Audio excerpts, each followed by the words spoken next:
આજે મારે તમારી સાથે એક બહુ ગંભીર વાત કરવી છે. આપણે ગુજરાતીઓ એટલે ખાવા પીવાના શોખીન. સવારે ફાફડા જલેબી હોય કે રાત્રે ભાખરી શાક, આપણો સ્વાદ તો દુનિયામાં વખણાય.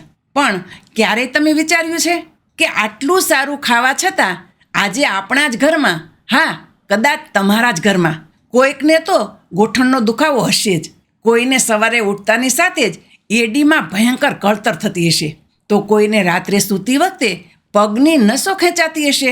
આજે વિષય શરૂ કરતાં પહેલાં મારે તમને એક વાત કરવી છે. હમણાં થોડા દિવસ પહેલાંની જ વાત છે.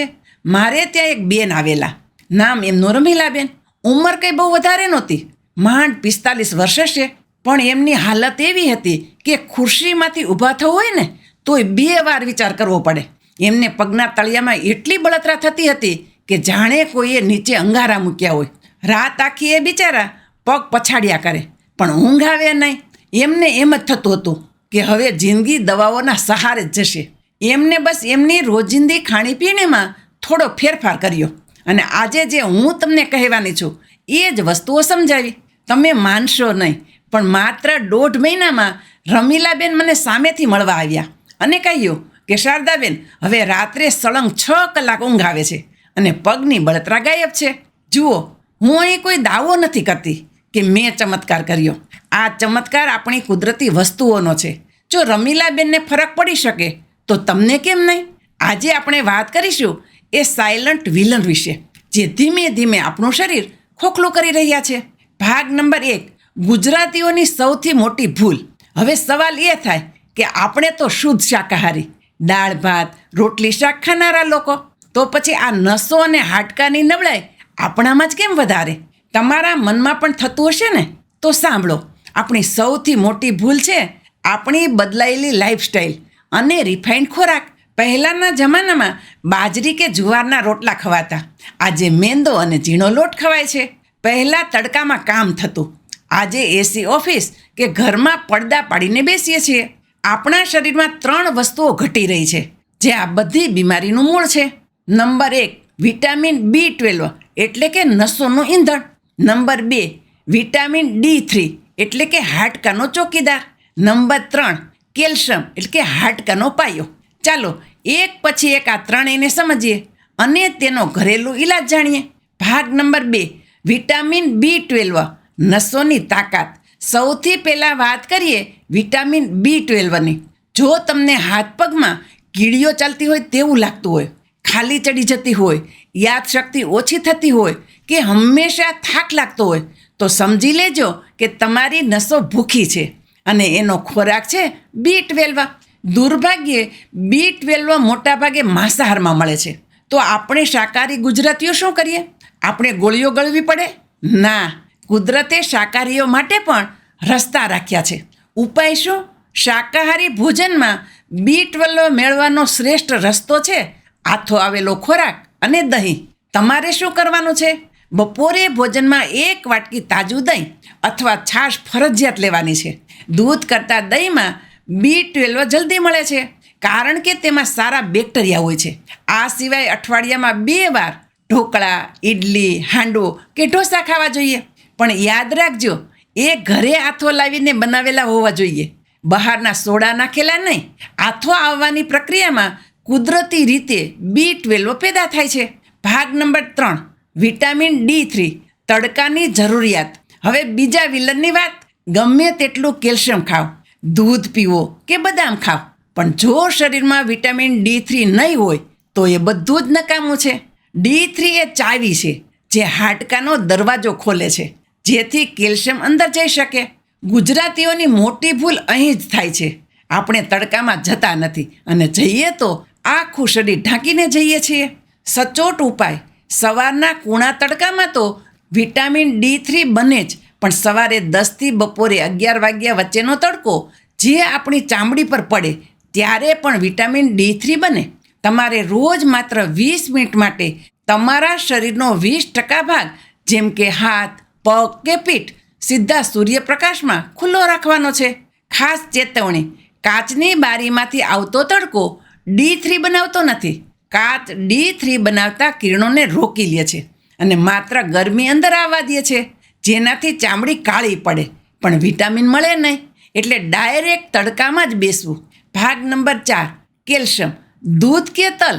હવે વાત કરીએ સૌથી મહત્વના તત્વની, કેલ્શિયમ.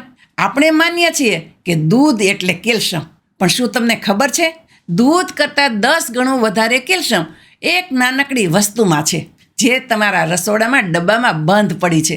એ છે સફેદ તલ. જી હા, સફેદ તલ એ કેલ્શિયમનો ભંડાર છે. હવે હું તમને જે પ્રયોગ કહું છું એ બહુ ધ્યાનથી સાંભળજો અને લખવું હોય તો લખી લેજો. ભાગ 5, ઘરેલું ઉપચારની રીત અને વિધિ. આ ઉપચાર તમારે કેવી રીતે કરવાનો છે તે સમજો. આનાથી તમારા હાડકાં વજ્ર જેવા મજબૂત થશે અને નસોમાં લોહી ફરતું થશે. સામગ્રી: નંબર 1, સફેદ તલ શેક્યા વગરના કાચા. નંબર 2, રાગીનો લોટ જો મળે તો. નંબર 3, દેશી ગોળ. રીત નંબર 1, તલનો મુખવાસ સૌથી સરળ. રોજ જમ્યા પછી 1 ચમચી કાચા સફેદ તલ લેવાના છે, પણ શરત એ છે કે તમારે એને ખૂબ જ ચાવવાના છે. એટલા ચાવવાના કે મોઢામાં પાણી થઈ જાય. જો તમે ચાવ્યા વગર ઉતારી જશો તો એ પચશે નહીં અને જેવા ખાધા એવા જ નીકળી જશે. બપોરે 1 ચમચી અને રાત્રે 1 ચમચી, બસ આટલું કરશો તો દૂધની ગરજ સારશે. રીત નંબર 2, કેલ્શિયમ પાવડર વૃદ્ધો માટે. જો દાંત ન હોય અથવા ચાવી ન શકતા હોય તો સફેદ તલને મિક્સરમાં અધકચરા પીસી લ્યો. આ પાવડરની 1 ચમચી સવારે હુંફાળા પાણી સાથે અથવા દાળ શાકમાં ઉપરથી ભભરાવીને ખાઈ લ્યો. રાગી. જો તમને કમરનો દુખાવો રહેતો હોય તો ઘઉંની રોટલી ઓછી કરી અઠવાડિયામાં 3 વાર રાગીની રોટલી કે રાગીનો શીરો ખાવો. રાગીમાં દૂધ કરતાં 3 ગણું કેલ્શિયમ છે. ભાગ નંબર 6, સાવચેતી અને કોણે શું ન ખાવું. જુઓ, આયુર્વેદ કહે છે કે દરેક વસ્તુ દરેક માટે અમૃત નથી હોતી. આ ઉપચારમાં પણ તમારે અમુક સાવધાની રાખવાની છે. નંબર 1, પથરીના દર્દીઓ. ઘણાને ડર હોય છે કે કેલ્શિયમ ખાવાથી પથરી થાય. હકીકત એ છે કે પથરી કેલ્શિયમથી નહીં પણ પાણી ઓછું પીવાથી થાય છે. છતાં જો તમને હાલમાં કિડનીમાં પથરી હોય તો તમારે ડૉક્ટરની સલાહ લીધા વગર વધારાનું કેલ્શિયમ એટલે કે તલ કે રાગી બહુ વધારે માત્રામાં ન લેવું. તમે છાશ અને પાણી વધારે પીવો. Number 2, uric acid.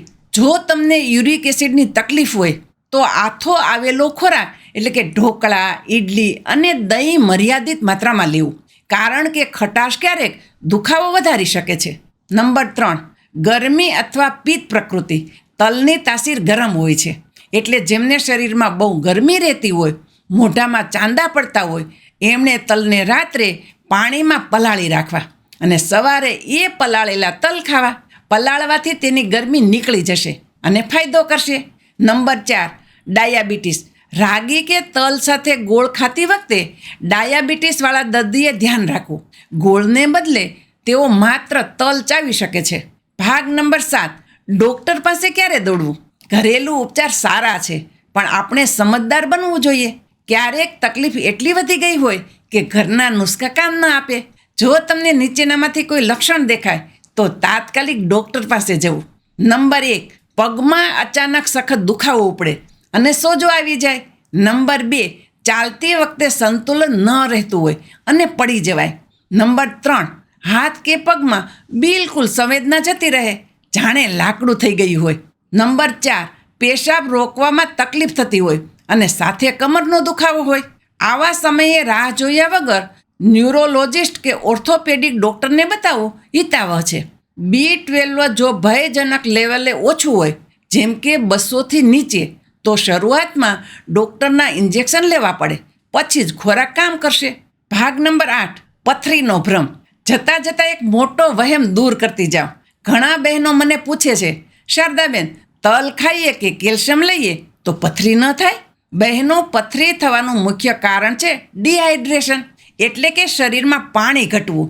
જ્યારે તમે પાણી ઓછું પીવો છો ત્યારે પેશાબ ઘાટો થાય છે અને ક્ષાર જામવા લાગે છે. ઉલટાનું, જો શરીરમાં યોગ્ય માત્રામાં કેલ્શિયમ હોય તો એ ઓક્ઝેલેટ નામના તત્વ સાથે જોડેને મળ વાટે નીકળી જાય છે અને પથરી થતી અટકાવે છે. એટલે તલ કે દૂધ ખાવાથી પથરી નથી થતી, પણ એની સાથે પૂરતું પાણી ન પીવાથી થાય છે.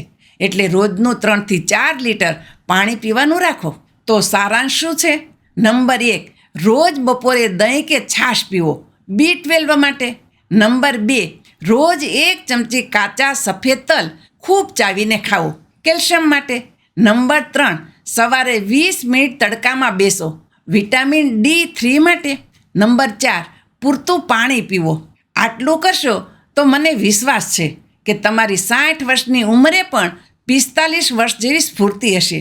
આ વિડીયો તમને ઉપયોગી લાગ્યો હોય તો તમારા પરિવારના વોટ્સએપ ગ્રુપમાં જરૂર શેર કરજો. કોને ખબર, તમારી એક શેર કોઈક રમીલાબેન કે રમેશભાઈને દુખાવાથી બચાવી લે. તમને આમાંથી કઈ તકલીફ છે? કોમેન્ટમાં મને જણાવજો. હું દરેક કોમેન્ટ વાંચીશ. ફરી મળીશું એક નવી અને સાચી માહિતી સાથે. ત્યાં સુધી સ્વસ્થ રહો, મસ્ત રહો અને હા, તલ ચાવવાનું ભૂલતા નહીં.